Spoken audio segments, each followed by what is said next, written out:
ZCL fête ses 10 ans, rendez-vous le 29 novembre à l'espace 2.0 aux Abîmes, dès 18h30 pour une soirée inoubliable.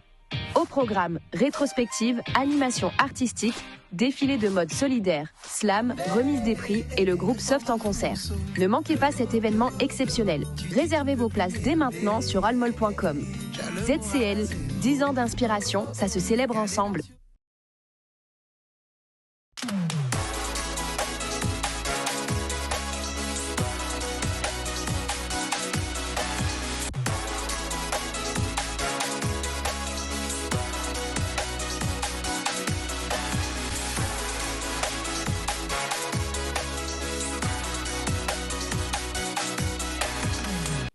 Bonjour, bienvenue dans le ZCL News. Nous sommes ensemble jusqu'à 14h, il est 12h33. Au niveau des invités aujourd'hui, nous allons recevoir Jonathan Erskovici, excusez-moi si je me trompe, président PDG donc Stack Insat. On va parler d'une conférence qui aura lieu bientôt sur le Bitcoin. Est-ce que c'est une réponse à la vie chère? Bienvenue sur le plateau. On va recevoir ensuite monsieur Joël Tarret et Jacques Darbo. Ils vont parler du concert qui aura lieu le 16 novembre. Ensuite, avec Ismar Oguenin, notre chroniqueur, il sera question des coupures d'eau en Guadeloupe vues par l'ONU et de la qualité de l'eau. Ensuite, avec Julien Picot, directeur général délégué de la distillerie Bonne Mère, il sera question de cette nouvelle dynamique pour la distillerie au niveau de son patrimoine. Ensuite, nous terminerons avec les rencontres de l'audiovisuel en Guadeloupe et avec Marie-Thérèse Chouni, qui est enseignante en culture de la communication au lycée de la Persévérance. Voilà pour les invités du jour. Au niveau des informations, nous allons traiter de la semaine nationale de la dénutrition au CHU. Ensuite, il sera question d'illettrisme avec l'INSEE qui fait une étude sur les difficultés de l'adulte à l'écrit. Et on terminera sur Sainte-Rose avec le lancement du territoire zéro chômeur, donc longue durée, pour terminer les informations du jour. On va commencer tout de suite par la semaine nationale de la dénutrition, un reportage qui s'est déroulé au CHU où se déroule actuellement le lancement de cette semaine de la dénutrition qui vise à sensibiliser la problématique qui est souvent invisible pour les personnes âgées notamment et les maladies chroniques. On voit un reportage de Charlie Dagonia. Alors, on parle de dénutrition quand on a une diminution. Donc, on a des apports caloriques et qui contrastent avec la dépense qu'on a énergétique au niveau du corps de l'organisme. Tout se regroupe au niveau de l'hygiène de vie avec la pratique d'une activité physique. Donc, on a pouvoir aussi sortir puisque manger ensemble, ça stimule aussi l'appétit. Plein de petites astuces. Donc, on a des compléments nutritionnels oraux qui viennent en renfort aussi pour compléter. Donc, on a l'alimentation qui apporte. Donc, ça peut apporter des oligo-éléments, des vitamines et surtout des protéines qui sont nécessaires pour les muscles. Vous avez aussi tout ce qui concerne les fruits, les plantes. Donc, on a qui servent justement à revitaliser, donc à apporter. Donc, on a cette énergie. Donc, on a au corps. Et vous avez tout ce qui concerne, donc on a l'enrichissement, donc avec des recettes simples qu'on peut proposer, donc on a à tout type de personnes, de façon à ce qu'ils, s'ils ont un petit appétit, mais qu'ils puissent manger donc en petite quantité, mais des portions qui représentent de fortes calories. Toutes les plantes comestibles peuvent être utilisées. Par contre, c'est important de bien faire attention aux plantes qu'on utilise. Notamment, on aime chez nous utiliser les plantes médicinales. C'est important de les utiliser en les connaissant, en sachant quelle quantité, en ne dépassant pas les doses recommandées. Chez nous, on va retrouver en plus de l'offre au niveau des boissons et des crèmes, on va avoir, nous, une gamme assez large au niveau des produits céréales.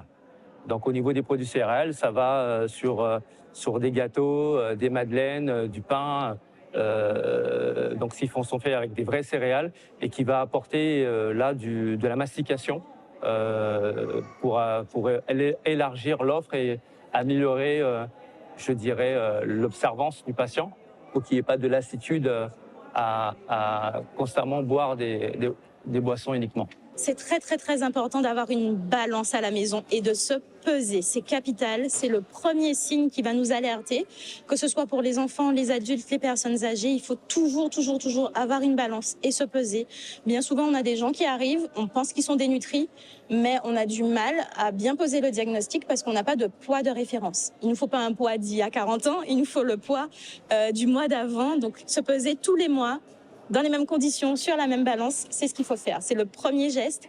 Et ensuite, il faut essayer vraiment d'équilibrer son alimentation. On prend son assiette, la moitié, c'est des légumes, un quart féculent et un quart protéines. Et attention, les légumes pays, ce ne sont pas des légumes, ce sont des féculents. Voilà, donc des nutritions qui est un sujet sensible pour nos personnes âgées. On va commencer nos interviews, notamment avec Jonathan Erkovici. Exactement, donc fondateur de Stack Insat, et vous venez nous parler de cette conférence spéciale sur le Bitcoin. Est-ce que c'est une réponse justement à la vie chère en Guadeloupe? Vous allez nous expliquer comment le Bitcoin peut être une alternative économique intéressante pour nous, et peut-être déjà expliquer ce que c'est le Bitcoin, parce que peut-être que nos téléspectateurs ne savent pas ce que c'est. Bonjour. Bonjour. Merci pour cette invitation. Et effectivement, je viens ici donc, dans le cadre d'une conférence qui a lieu donc, mardi prochain pour présenter le Bitcoin aux Guadeloupéens. Alors, qu'est-ce que c'est le Bitcoin? Alors, le Bitcoin, c'est une révolution monétaire. C'est à la fois un système de paiement et un système monétaire comme l'est l'euro. Et ça permet justement de s'émanciper de l'État et des banques pour justement faire des transactions financières en dehors du système traditionnel. Voilà. Alors, s'émanciper de l'État, ça peut être intéressant déjà. Exactement. C'est pour ça que c'est un sujet qui plaît aux Guadeloupéens, j'en suis certain. J'en suis certain aussi. Alors, d'où ça vient en fait? Alors, ça a été créé il y a environ 15 ans par un créateur anonyme qui s'appelle Satoshi Nakamoto. C'était dans le cadre de la crise financière en 2008. Je ne sais pas si vous vous rappelez, mais c'était la faillite de Lehman Brothers. Et justement, les États ont voulu sauver cette banque, et en fait ce sont les citoyens finalement qui ont dépensé beaucoup d'argent pour sauver cette banque, et justement Satoshi Nakamoto après un certain nombre d'années de travail a sorti du coup cette monnaie numérique pour justement provoquer les banques et être en opposition vis-à-vis de l'État et du système traditionnel.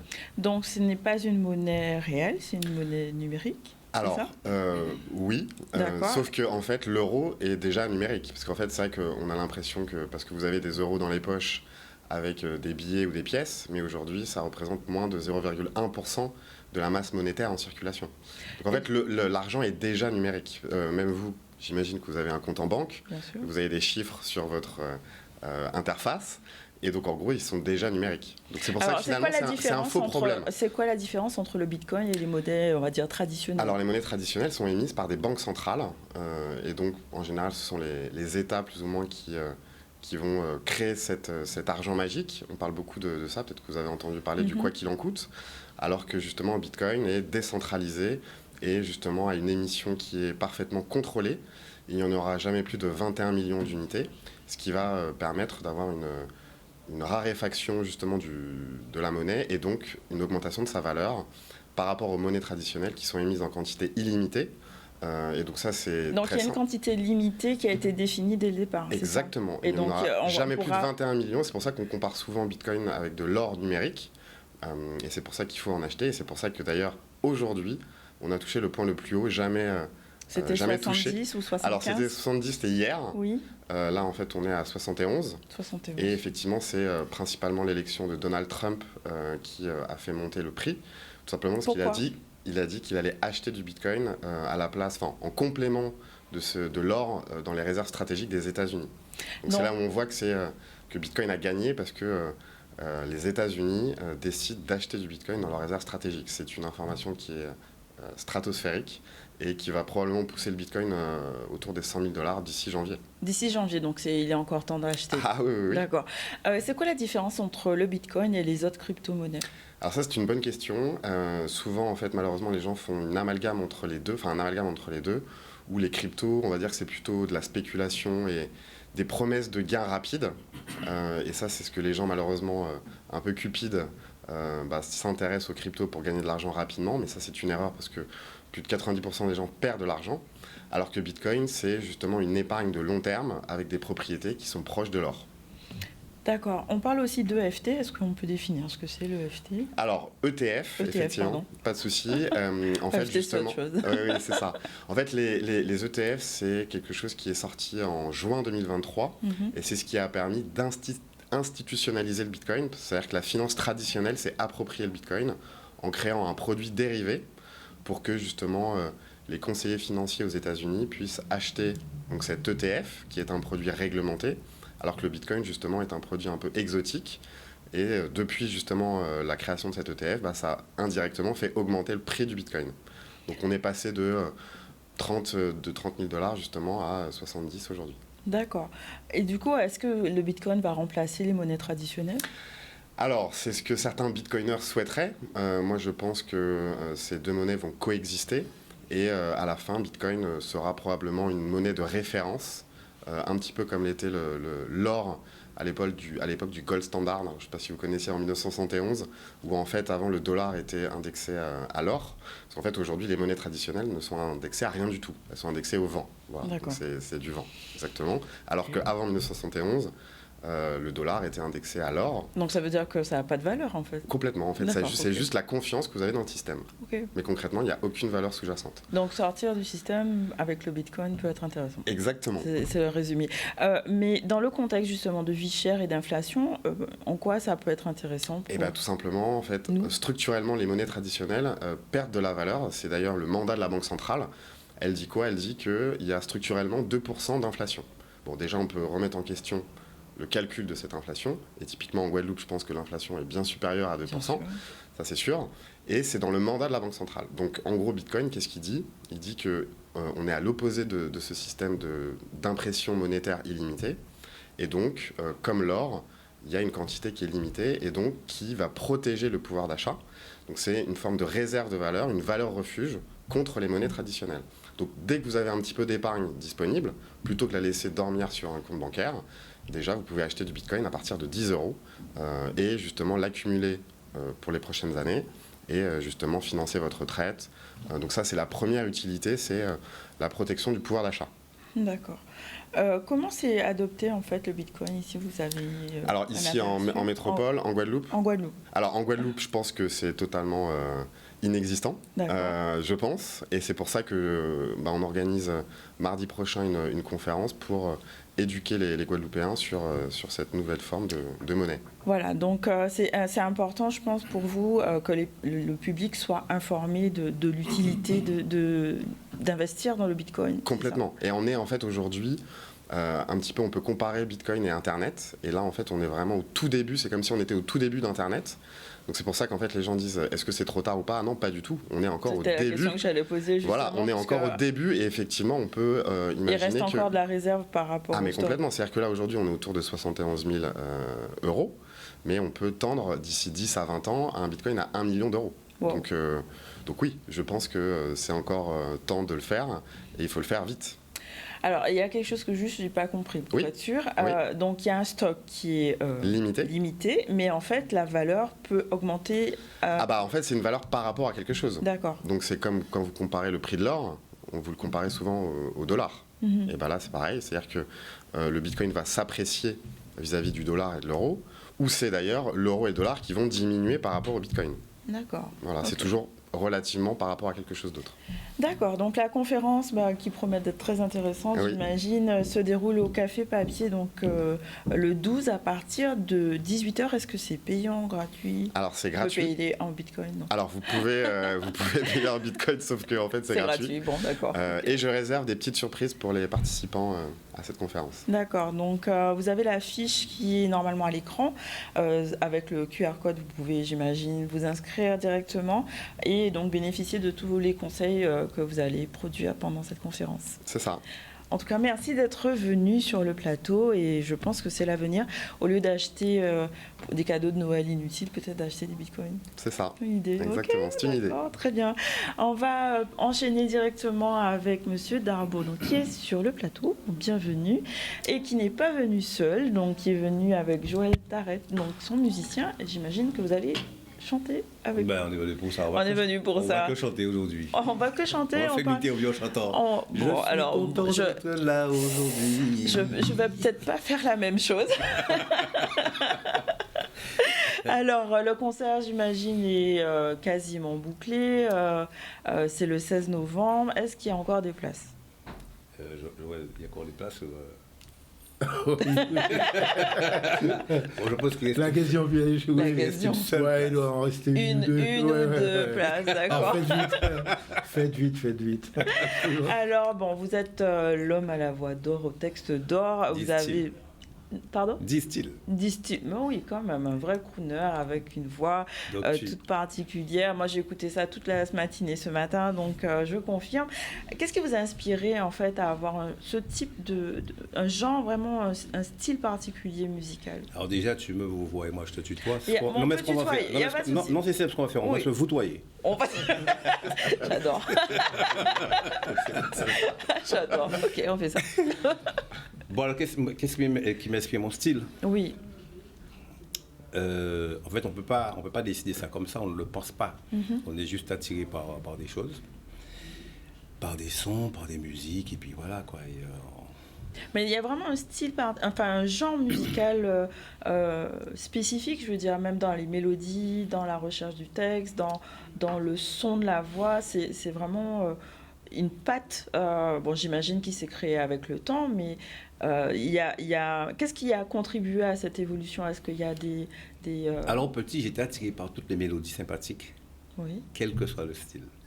Ça pouvait être Yvette Horner au violon, pas au violon, à l'accordéon. Ouais, ça pouvait être super choukoun à l'époque, d'Haïti. Et les aiglons, la variété française, américaine. Et au final, je me suis rendu compte, et le goka aussi. Donc, il y a un phrasé goka. On me dit déjà que dans ma musique, qu'on entend du blues, du jazz, de la variété et du ka. Le phrasé, même si je chante en français, le phrasé rythmé vraiment créole, quoi, en fait. Donc disons que je suis musique, on va dire ça comme ça. Et une musique pour laquelle j'ai une grande affection, c'est le jazz rock fusion. C'est une musique, à mon avis, qui est musique de toutes les musiques. C'est plus simple comme ça. Et puis, il y a des thèmes aussi forts dans les chansons. Quel message, bon, j'imagine que chaque texte a un message particulier, mais s'il y avait un top, on va dire une thématique générique qui englobe tout, ces textes-là, ce serait le retour vers soi. D'accord. Qui n'a rien à voir avec l'égocentrisme. Oui. Développement personnel. Oui, j'entends ça aussi beaucoup quand vous parlez, c'est très spirituel. Je veux dire, très peu d'artistes ont cette façon de parler d'eux-mêmes et d'avoir comme une remise en question perpétuelle de ce qu'ils font. Absolument. C'est une démarche que vous avez. C'est ça, ce que j'appelle l'introspection. Oui. Parce que j'ai débarqué sur la planète dans mon sac à dos. Le créateur, il a mis une voix, il m'a dit, bon, tu te débrouilles avec ça. Et je me suis dit aux fréquences de ma voix que je ne pouvais pas chanter n'importe quoi. Puisqu'en fait, la voix s'imprime dans la 4e dimension de l'être. Donc, ça peut t'arriver de chanter des chansons comme ça la journée parce que tu as entendu ça le matin. Et je me suis dit, quand on a un tel bagage, il faut l'employer à bon escient. Et comme souvent j'ai entendu que ma voix était thérapeutique, qu'elle était reposante, etc., j'ai dit, si j'associe avec des mots forts, des mots tendres, des mots doux, des mots qui reposent, des mots thérapeutiques, ce serait sympa. Donc, ce qui fait qu'on m'associe beaucoup, déjà, chanteur à voix, mais chanteur aussi à texte. Donc, je pense que la voix s'y prête très bien. Oui, tout à fait. C'est une voix de crooner un peu, ça fait un peu crooner veut dire, en fait, qu'on traduit chanteur de charme. Oui. Mais je dis souvent, je stoppe pas chanteur de charme, genre le séducteur de ces dames. Chanteur de charme, au sens où on est charmé par ce qu'on entend au niveau sonore. Et puis voilà, mamie peut aimer, papy peut aimer, les arbres peuvent aimer, les chiens et les oiseaux aussi peuvent aimer, les enfants. Tout le monde. Bon, alors, on va entendre justement une petite sélection que vous avez faite, puisque vous êtes venus à 2. C'est quoi ça? Hello?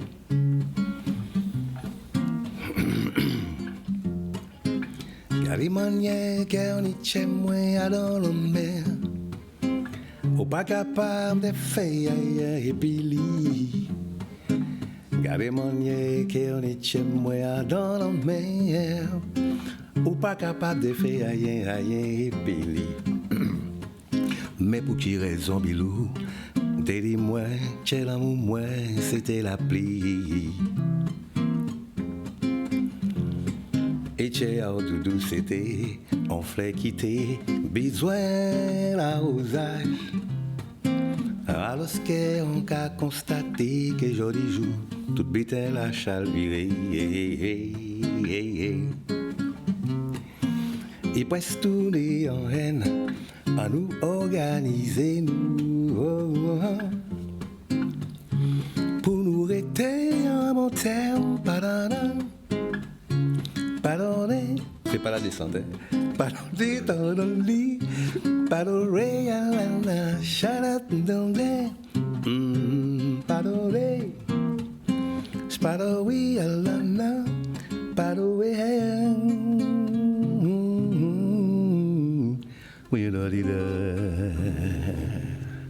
Bravo, merci, c'est magnifique. J'imagine que vous aurez des moments vraiment spéciaux pendant le concert. Bon, en effet. Vous n'allez peut-être pas spoiler tout, mais si on peut avoir un petit avant-goût. Oui, en fait, on s'est rendu compte que on parlait souvent de ma voix, pas spécialement de ma musique. Alors la musique suit aussi avec, évidemment, mais on était plutôt porté sur la voix et ses fréquences. Donc ils disent que Jacques est un chanteur à voix, effectivement, qu'il chante du reggae, de la mazurka, de la biguine, même s'il fait nanana, on aime bien. Aussi. Voilà. Donc ce qui fait que ce qui est acoustique, c'est la partie où la voix est déshabillée. Et plus justement elle est nue, plus les fréquences nous touchent, nous atteignent très vite. Les textes sont mis en valeur aussi. Et voilà. Donc il y a vraiment une partie réservée à l'acoustique. Voix piano, voix guitare. Quelque chose de super sympa. Ouais. Wow, ouais. Très très bien. Je sais que vous avez eu beaucoup de soutien dernièrement par rapport au concert et j'imagine que vous allez redonner tout cet amour-là sur scène. C'est ce qui est prévu? Absolument, c'est juste automatique. C'est même pas une démarche que je fais en réponse. C'est une démarche qui est juste automatique. Et là où ça m'a beaucoup plu, c'est que ça avait dépassé l'artistique. C'était arrivé au patriotisme, mais il faut l'entendre avec un ton doux. Je veux dire, bon voilà. Donc pour moi, il est juste évident de continuer à faire ce qu'on fait avec foi. Et je ne suis pas non plus inscrit dans une démarche. Alors le showbiz, je connais, mais le showbuzz, je ne connais pas.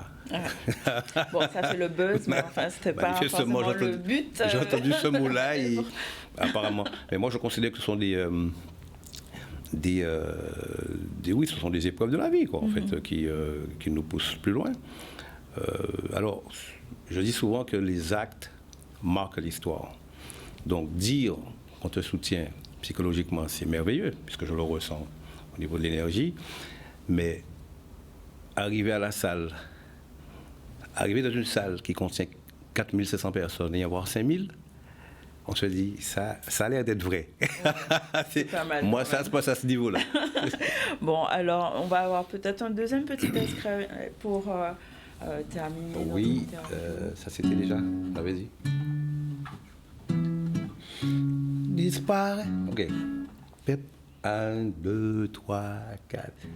Shadow down. Play do do do where do we don't ding down. Tell da da da da da we do. We don't know. Be there to tell love. Better body to peu à peu. Oh. Je sens qu'on disparaît, toi et moi. Certains discours s'épuisent par la même. Je respire de moins en moins. On enchaîne sur le refrain. Et nous serons, vous et moi, au paroxysme de l'amour. La famille retrouvera les grandes chaleurs du dimanche, grandes amitiés retrouvées. Identité préservée, humilité retrouvée, humanité sauvegardée. On y va, c'est facile. Je dis non quand même.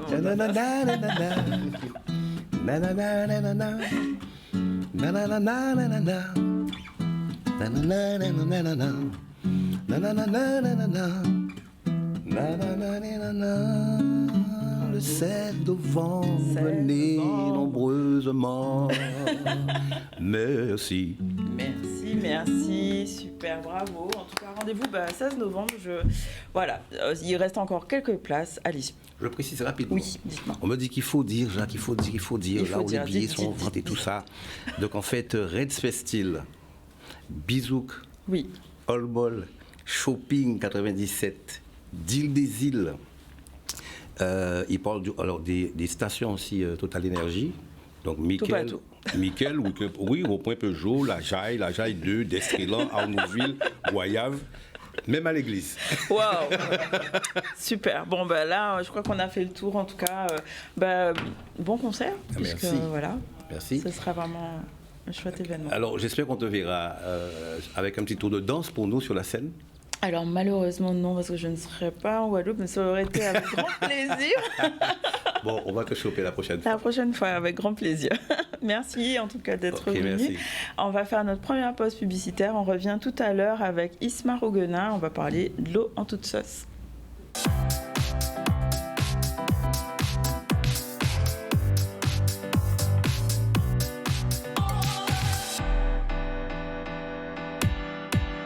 Le ZCL fête ses 10 ans. Rendez-vous le 29 novembre à l'espace 2.0 aux Abîmes, dès 18h30 pour une soirée inoubliable.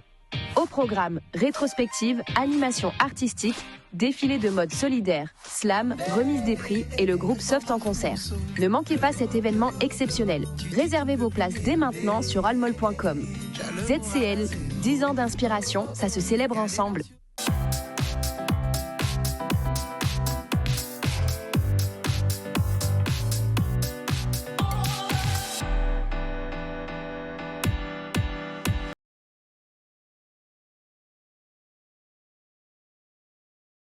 Nous voilà de retour dans le ZCL pour la deuxième partie d'émission. On va recevoir tout à l'heure donc Ismar Auguenin pour sa chronique de l'eau en toute sauce. Bonjour. Bonjour.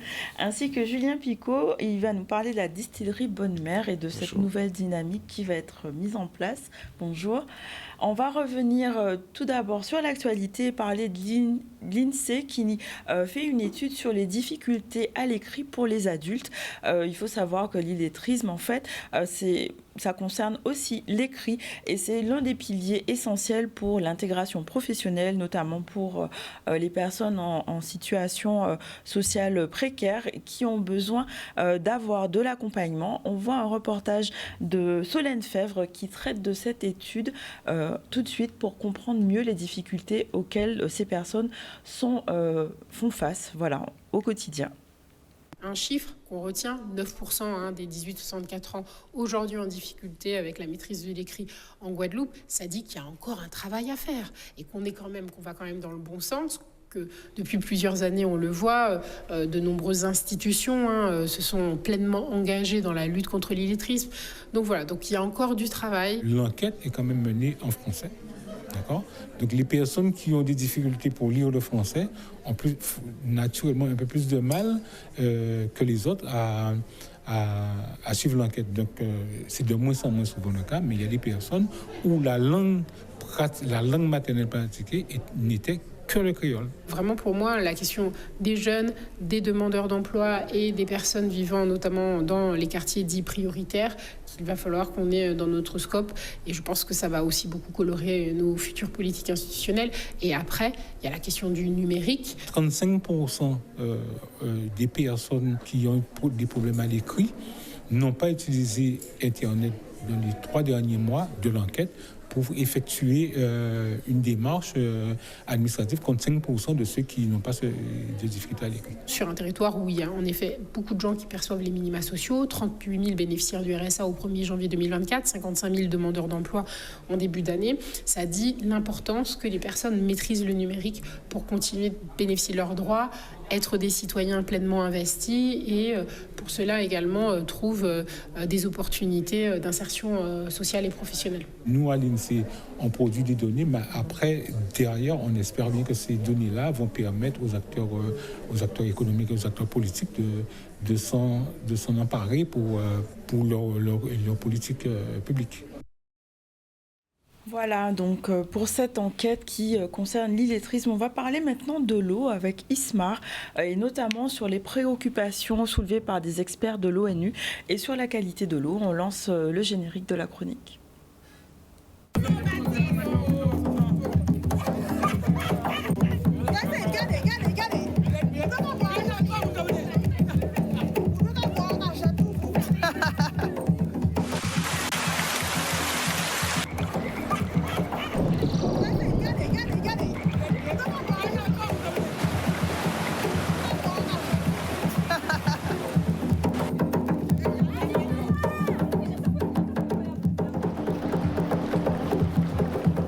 Bonjour Ismar. Bonjour. Alors, tu viens nous parler justement des experts de l'ONU qui ont fait un rapport justement concernant les coupures intempestives d'eau et la répercussion que ça peut avoir sur la santé des Guadeloupéens. Alors, tout à fait. Alors, on va expliquer ça. Alors, ici, les experts, alors, il y a un rapport qui a fait le 28 mars 2024, qui a interpellé la France, le gouvernement français, et il a dit comme ça que, attention, il y a un problème. Problème parce que du fait que ni des coupures en permanence, c'est pas coupure de l'eau, etc., ça pose un problème de santé publique. Mais il faut attirer attention au gouvernement, c'est d'autres buts. Ici, le fait que les installations vétustes, c'est le fait aussi que nous avons un prix excessif à l'eau en Guadeloupe.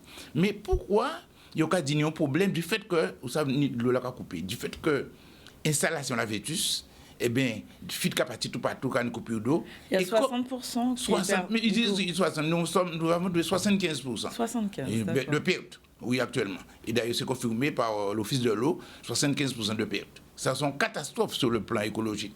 Alors, c'est qu'à passer. Du fait que, ni des coupures d'eau en permanence, le fait que l'eau l'a coupé, quand il y a une baisse de pression dans ces tuyaux-là, réseau-là, et ni toutes sortes de microbes qui rentrent dans l'eau là. Parce que tant qu'il y a de l'eau là, ni pression, pas ni problème, ne peut pas rentrer. Mais chaque fois qu'il y a arrêté le revenu, etc. Alors ça, il dit, alors la France, le gouvernement français, oui, quand il n'a pas vérifié que ni souvent pollution. Alors ces experts là dit non. Est-ce qu'il y a des études qui ont été faites? Oui, mais on relève. Justement, je vais te parler d'un cas où effectivement on montre ce qui se passe à la matin et justement il y a une urgence, c'est pourquoi vous nous parlez de ça. Non, mais le relevé de l'ARS, quand il y a tout, qui a montré qu'il y a une pollution, qu'il y a une chlore, qu'il y a une dans l'eau là. Mais ça, c'est expert là démontré que le gouvernement français dit, le gouvernement l'a dit comme ça, non, ça n'a pas prouvé qu'il y a toujours souvent une pollution. C'est pour que l'expert l'a dit, non. À partir du moment que ces coupures la fréquentent, nécessairement, pas ni possibilité qu'il y ait autrement. Parce que du fait que les coupures, il y a récirculation de l'eau là, automatiquement, tout ce qui est pollution qui rentre. Et c'est pourquoi de l'eau nous souvent polluée.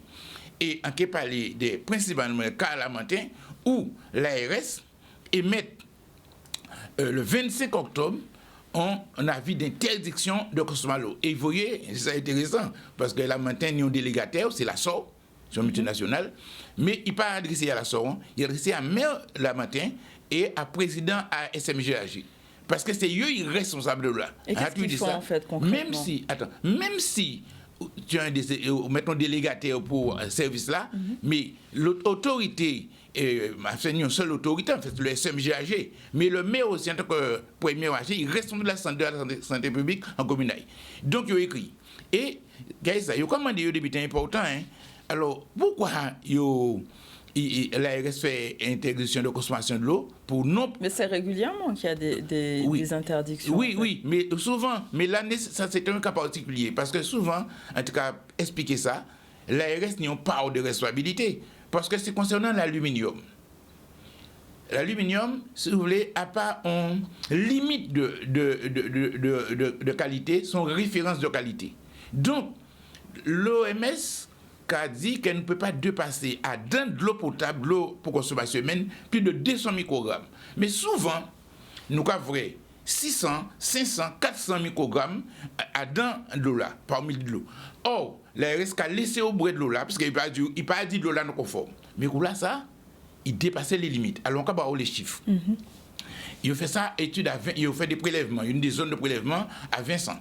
En l'école Vincent, il a prélevé, il a trouvé 1305 microgrammes, alors qu'il a toléré 200. En aval, donc à l'école là, il a trouvé 1145. En amont, 1224. Alors, il est obligé de mettre une interdiction. Il a mettre une interdiction, et il y a une interdiction pour ne pas boire de l'eau là, pour ne pas utiliser pour faire manger, et pour ne pas brosser dans et puis, en cas de que ça très dangereux.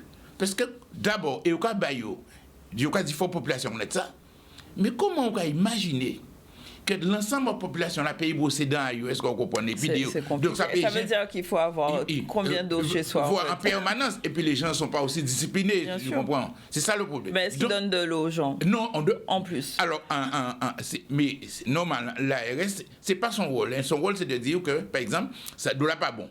Mais dans le SMGAG, qui créait effectivement par une loi, le 29 avril 2021, il a dit, dans la loi, il a dit que faut et SMBG assurer continuité à distribuer de l'eau là, même les non problème.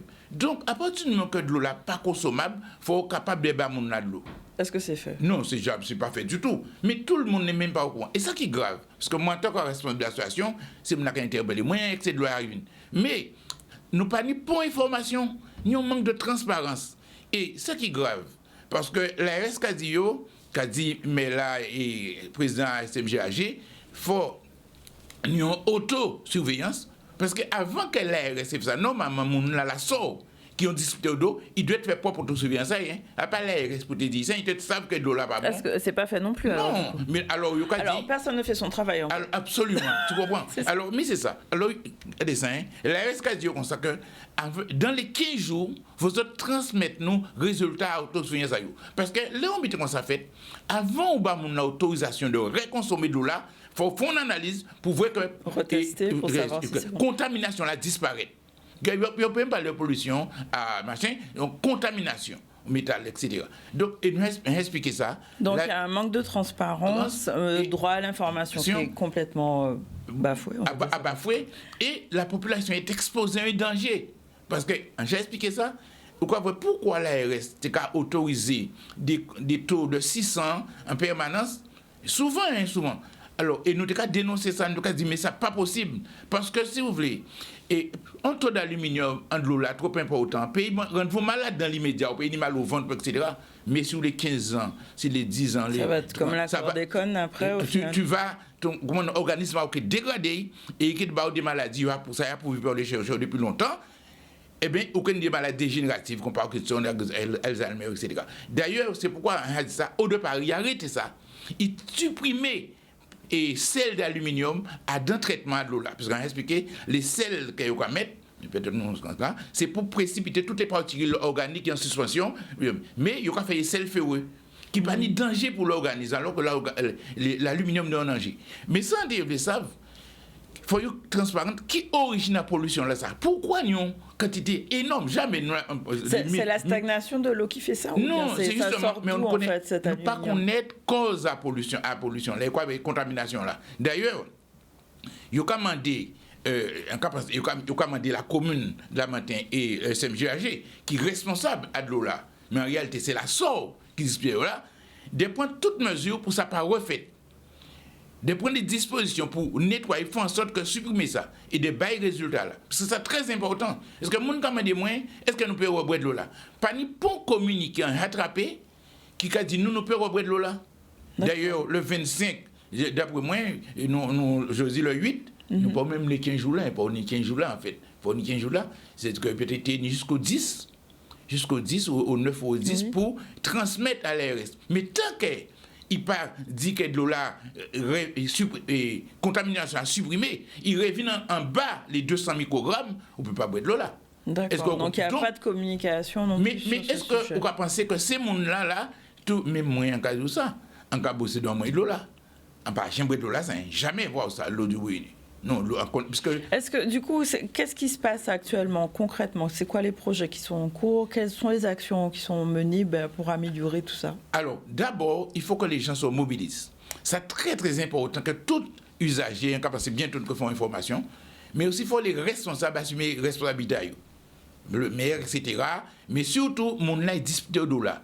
Ils prennent responsabilité. Personne ne pas dit, tenons en société guadeloupéenne, au NOSIS, il tenait des foyers, mais jamais nous pas tenir ces problèmes-là. Par exemple, depuis tenons problème, tenons SMS. Tout usager tenons un SMS qui dit, ouais, nous coupons de l'eau là. De là qui arrive un temps. La sort, pour information. Ensuite, de là polluée. Nous avons attention, pas boire de l'eau là. Parce que tant pour arriver, je vais compter. Et ça, regardez, le prélèvement là que l'ARS fait, il fait le 21 octobre. Et il fait le 21 octobre. Donc, la pollution là, il commence le 21. Mais communiquer là, interdiction là, il met le 25. C'est normal. Il y a 4 jours déjà. Donc, mais 4 jours, il y a qu'à consommer, ou qu'à boire, ou qu'à pour manger, ou qu'à faire. Puisque vous avez manger, et puis, mais c'est grave. En cas de comment on veut les populations guadeloupéennes vivre en bonne santé, les nous vivre comme ça. Mais ça, c'est de l'eau. Et les experts de l'ONU ont interpellé la France si, non seulement qualité de l'eau là, si près de l'eau là, mais sur le fait que présence à chlordécone dans de l'eau là, et il a dit que 90% de la population guadeloupéenne contaminée au chlordécone. Nous, ni chlordécone sans nous.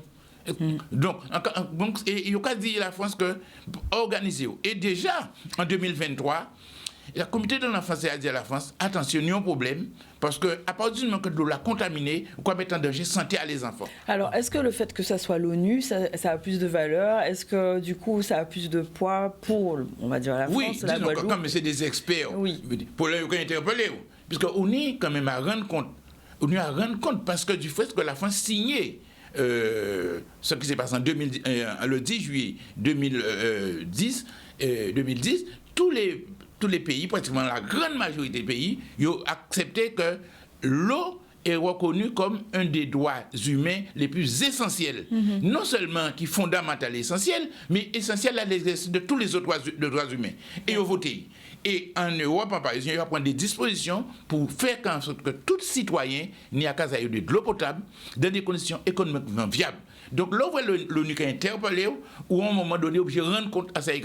Voilà. Bon, on va espérer que ça aura des suites positives. En tout cas, on va suivre de près ce dossier. Merci pour ce petit bilan sur l'état de l'eau et les coupures intempestives qu'on a chez nous. Faites attention, buvez pas l'eau. Ah non, pas. Voilà, en gros, c'est ce que ça veut dire.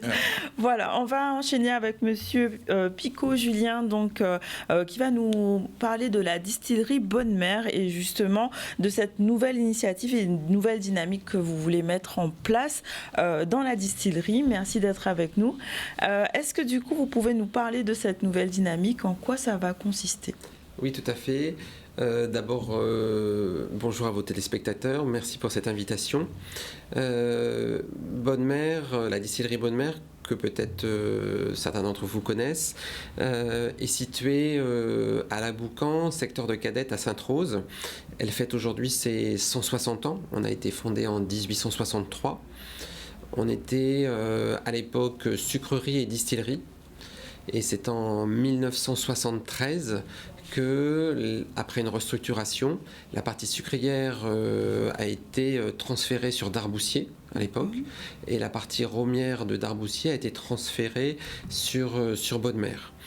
Et depuis maintenant 50 ans, Bonne Mère s'est spécialisée dans les rhums traditionnels et dans l'alcool.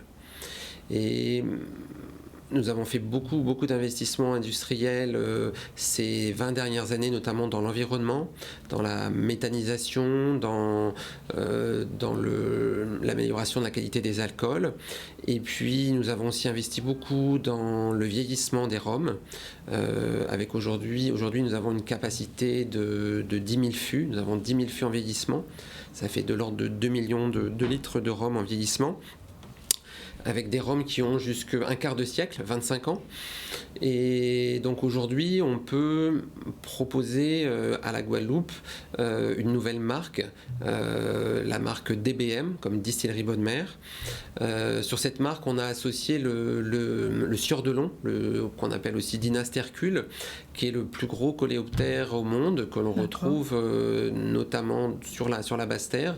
Et en fait, cet insecte nous représente bien parce que c'est un insecte qui a traversé le temps, un peu comme Bonne Mère. Et aujourd'hui, on a un projet qui est mature, une nouvelle marque qui est mature, et on peut proposer aux Guadeloupéens donc des rhums vieux de très haute qualité.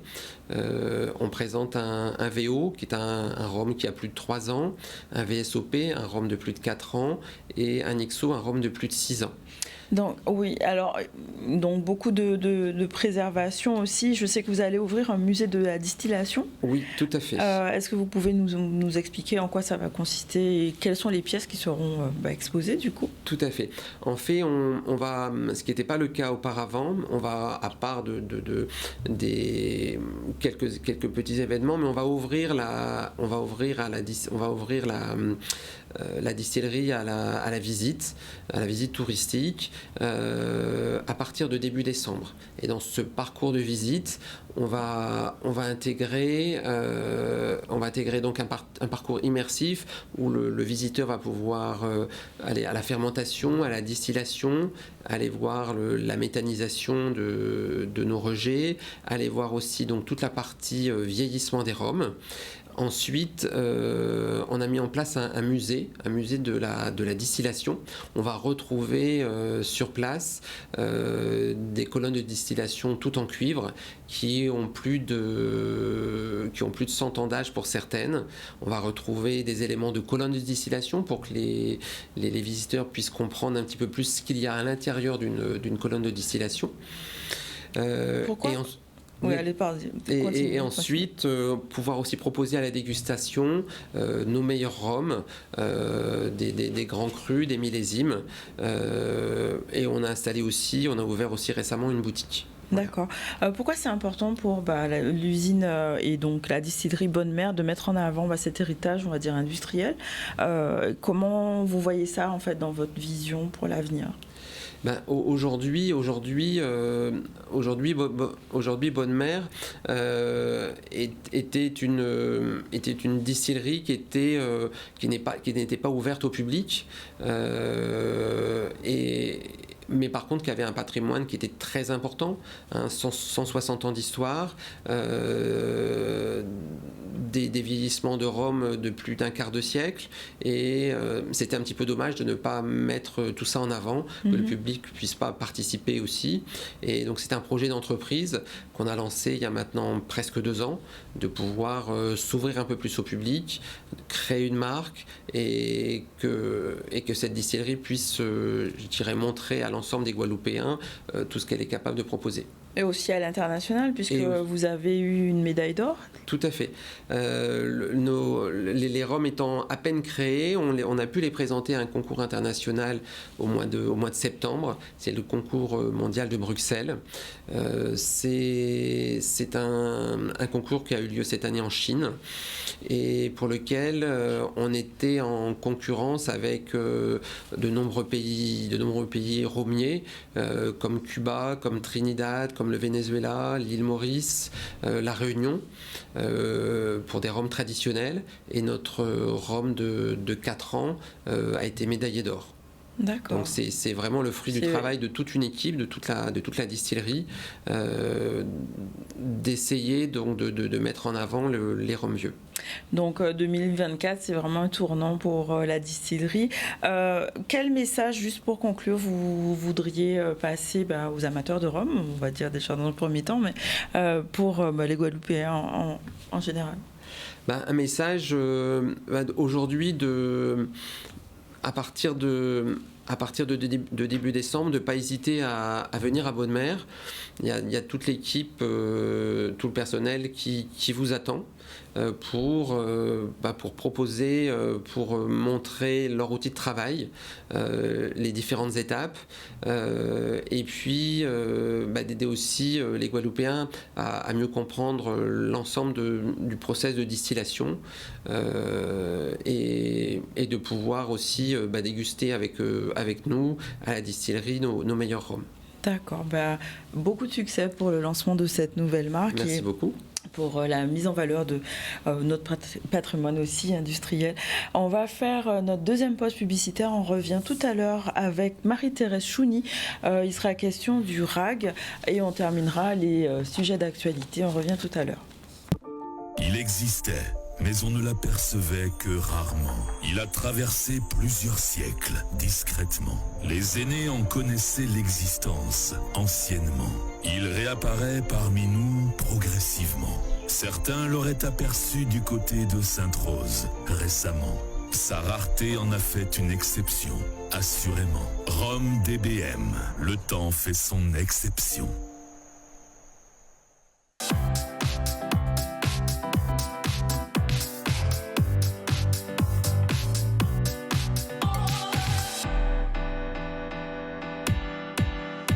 Voilà, de retour sur le plateau du 7 ciel pour la troisième partie. On va recevoir Marie-Thérèse Chouni, qui est enseignante en culture de la communication au lycée de la Persévérance. Bonjour.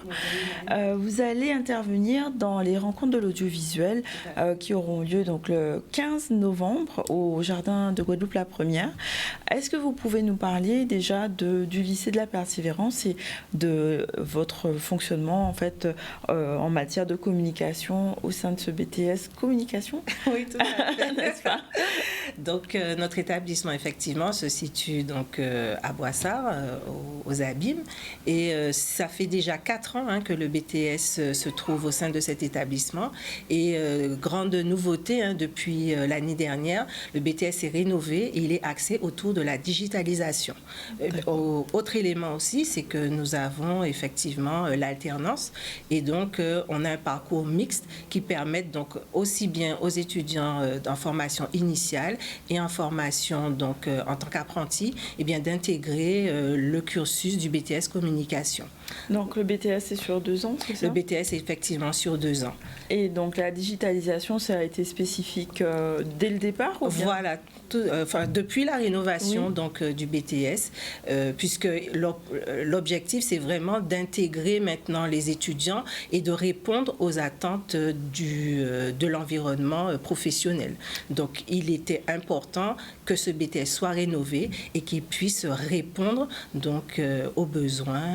Quels sont les besoins maintenant actuels en termes de communication? Alors, c'est vrai que avec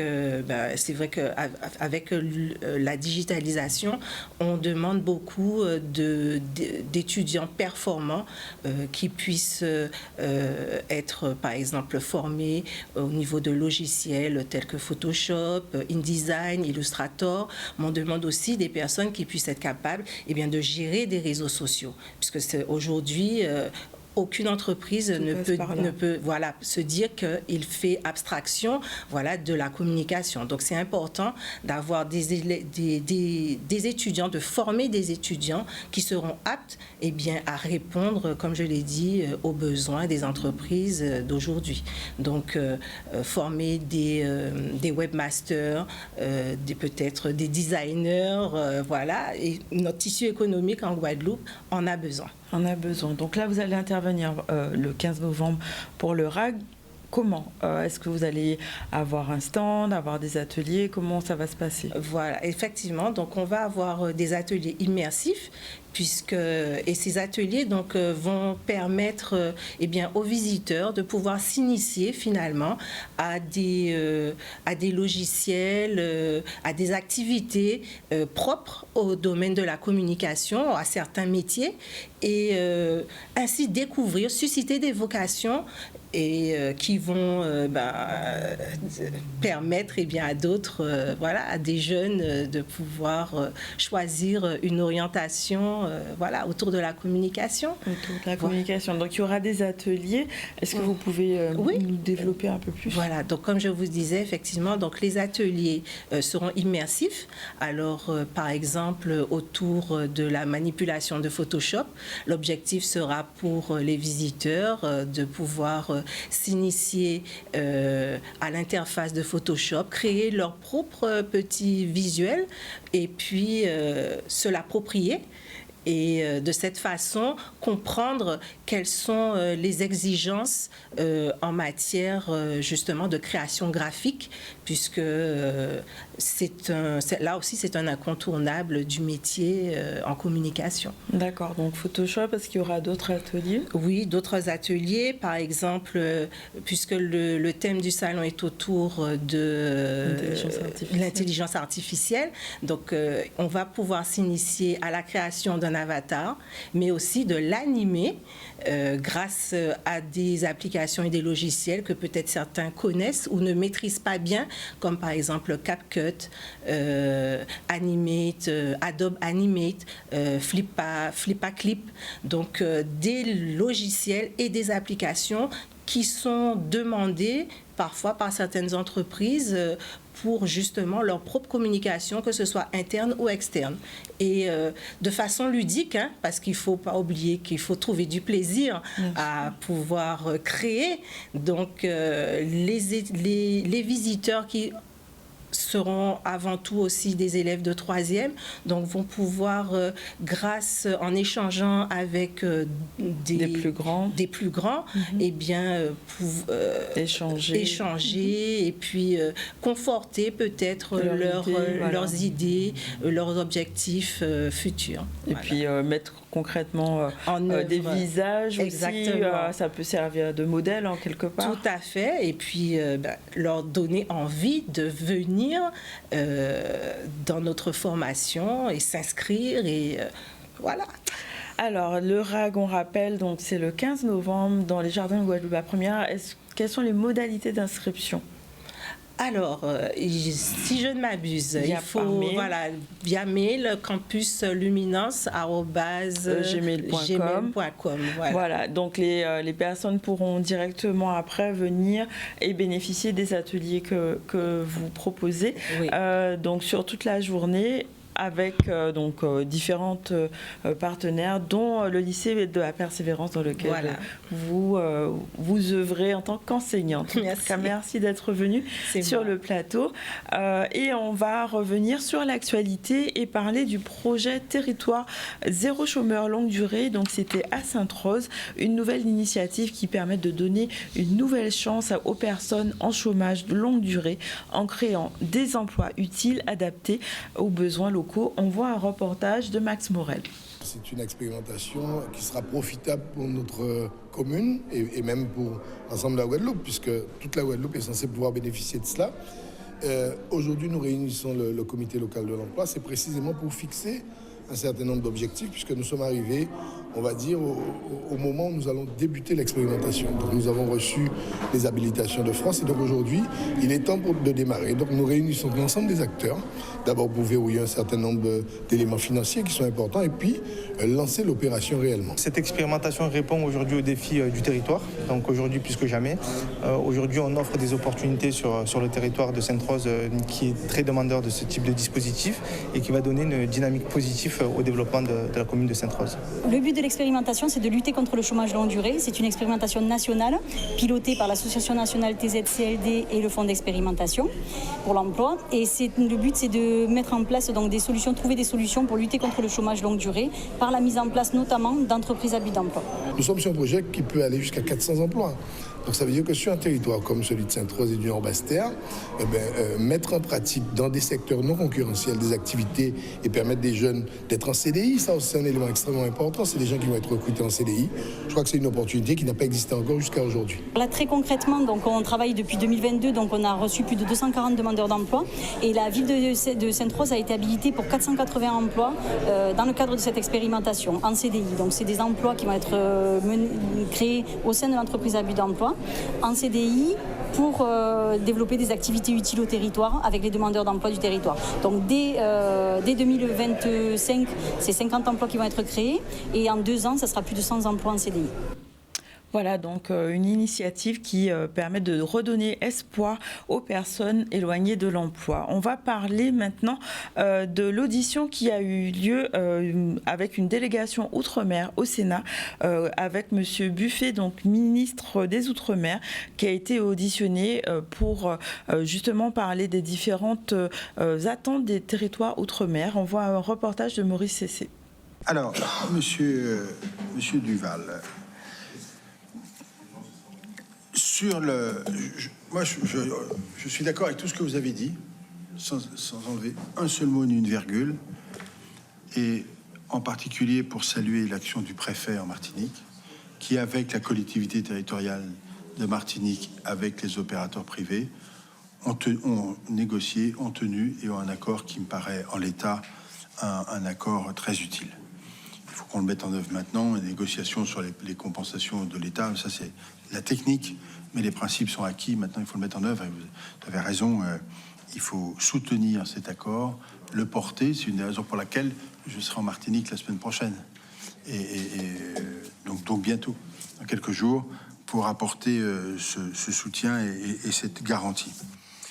Il y aura, dans le cadre du projet de loi de finances, des amendements sur la TVA. On en aura absolument besoin. Et puis, d'ici au SIOM, on va identifier, ce que je disais tout à l'heure, l'ensemble des sujets qui nous paraissent absolument structurants pour que pour la Martinique comme pour les autres territoires, ils soient mis en œuvre et on s'assure qu'ils soient bien mis en œuvre. En 2027, le pire est à venir, monsieur le ministre. C'est pas 2025, mais en 2026, 2027, on aura à subir. Nous sommes aujourd'hui à 3 milliards, disons 200 millions. En 2027, on sera à 2,6 milliards. Les CP, nous sommes aujourd'hui à 2,8 milliards. Je ne parle pas des annulations et tout ça. Nous serons à 2,5 milliards. On a 3 années de diète et, disons-le, on n'aime pas le mot, mais c'est austéritaire. Et ça ne tient pas compte des réalités, des contraintes, des différences. Sur la sécurité, sujet majeur de tous nos outre-mer, protection de nos territoires et de leurs accès. Là, le sujet, il est maritime, véritable principalement. Et donc, gros efforts, mais ça, on est en discussion avec le ministre de l'Intérieur pour optimiser les moyens. Et il me semble que j'ai oublié, et le président Lurel, sénateur... Oui, alors le budget. Oui. Le budget, si, un mot quand même, parce que ça, c'est important. Moi, je ne désespère pas que les choses évoluent, y compris dans les temps extrêmement courts. Je vais essayer de revenir au niveau de 2024. Je vais tout faire pour ça. Donc, les heures qui arrivent, les jours qui arrivent sont pour ça, ce qui me permet peut-être de ne pas désespérer d'un vote positif sur l'outre-mer, si j'y arrive, naturellement. Voilà, donc nous arrivons au terme de l'émission. Aujourd'hui, on a reçu Jonathan R.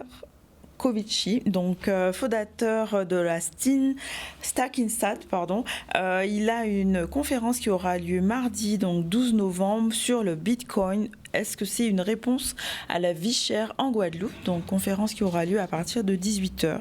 On a reçu Jacques Darbo avec Joël Tarrette, son musicien. On a parlé de ce concert qui aura lieu le 16 novembre. N'hésitez pas à aller voir ce beau concert qui promet d'être vraiment très bien.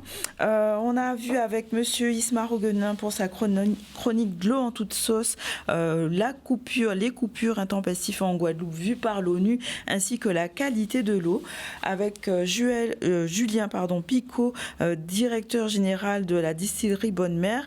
Il était question de cette nouvelle dynamique et de cette nouvelle marque DBM, et ainsi que du musée de la distillation qui sera ouvert à partir du mois de décembre 2024. On vient de voir avec Marie-Thérèse Chouni, l'enseignante en culture de la communication au lycée de la Persévérance, comment elle va intervenir dans les rencontres de l'audiovisuel qui auront lieu le 15 novembre, on rappelle, au Jardin Guadeloupe la Première. Voilà pour les invités qu'on a pu avoir aujourd'hui. Au niveau des informations, on a traité de dénutrition au CHU, notamment avec cette semaine nationale de la dénutrition qui touche beaucoup de nos aînés. Il était aussi question d'illettrisme avec l'INSEE qui a produit une étude sur les difficultés de l'adulte à l'écrit. On a parlé chômage avec le territoire zéro chômeur longue durée sur Sainte-Rose, donc avec ce lancement de ce nouveau projet. Et on vient de parler de l'audition de François-Noël Buffet avec la délégation Outre-mer. Voilà pour les titres dont on a parlé aujourd'hui. Il est 13h51, on est donc le week-end, on se retrouve mardi, puisque lundi c'est férié. Je vous souhaite un bon appétit et un bon week-end. Faites attention à vous et bon appétit à tous. Le ZCL fête ses 10 ans. Rendez-vous le 29 novembre à l'espace 2.0 aux Abîmes, dès 18h30 pour une soirée inoubliable. Au programme, rétrospective, animation artistique, défilé de mode solidaire, slam, remise des prix et le groupe Soft en concert. Ne manquez pas cet événement exceptionnel. Réservez vos places dès maintenant sur almol.com. ZCL, 10 ans d'inspiration, ça se célèbre ensemble.